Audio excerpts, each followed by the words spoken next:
by Lillian Firestone, Dancing for Rain Under a Cloudless Sky. I had once seen people bring rain.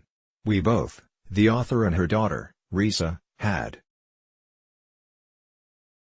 Camping in the Four Quarters region of Arizona, we heard that a corn dance would be held at a Hopi Pueblo. That summer had been punishingly hot and dry. The corn crop on which the subsistence farmers of the Pueblo depended was endangered by the continued drought. Weather forecasts predicted no relief, so the Hopi elders scheduled a special dance to call the rain, on a day in the middle of August. We got on the road well before dawn and arrived at one of the pueblos that made up the Hopi nation. It was deserted, not a car or pickup to be seen. The Hopi had deliberately announced the wrong pueblo to deter tourists, particularly an American brand that ran amok at sacred dances and desecrated open-air holy sites. Driving from one pueblo to another, we finally found the right village, Santa Ana, and parked amidst the scruff of dusty half-trucks and old sedans that jammed together outside the town square. Finding a space to squeeze in on the temporary wooden bleacher set up in the central plaza, we were still early and waited silently for the dancers. With the sunrise they appeared from far away, slowly approaching the plaza, pounding the rhythms we would hear all day long. Representing the four directions they came, each clan dancing in order from the elders to chiefs, clan mothers, the middle-aged, then young adults, teenagers, and finally children, each gorgeously arrayed in their finest buckskins, turquoise, coral, and silver jewelry, their ankle bands of conch shells marking every step like the murmuring of hundreds of muted drums.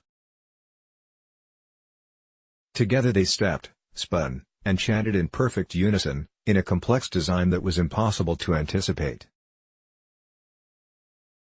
After the sun was well up the heat increased from uncomfortable to insufferable, but as long as the dancers continued, we agreed not to move, get up, buy soda, or otherwise disrespect their activities. By noon, a major effort was felt in the plaza, from the dancers and the mostly Indian spectators, with a rustling of paper fans, sips of bottled water, the crying of babies. There was no shade.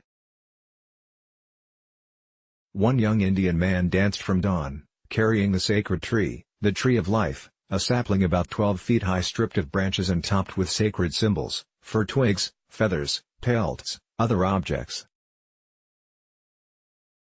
The young man bore it upright, resting it in a holster slung around his hips. Trees are heavy. He danced with this huge burden and never missed a beat.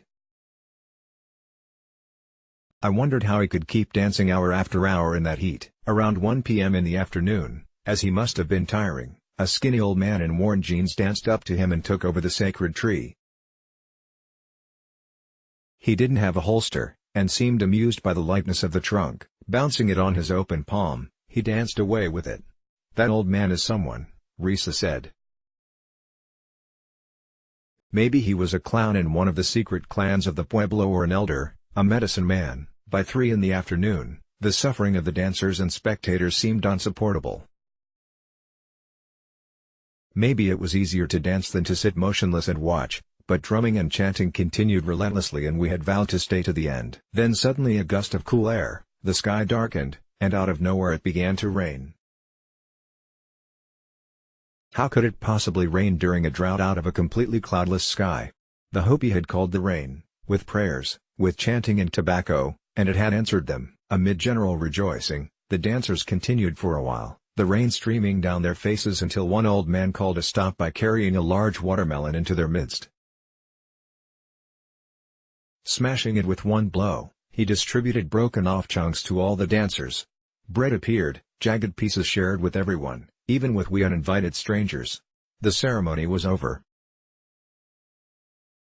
The Pueblo had prayed for rain, and the rain had heard. It had been called, and it had to obey. Let's block ads. Why?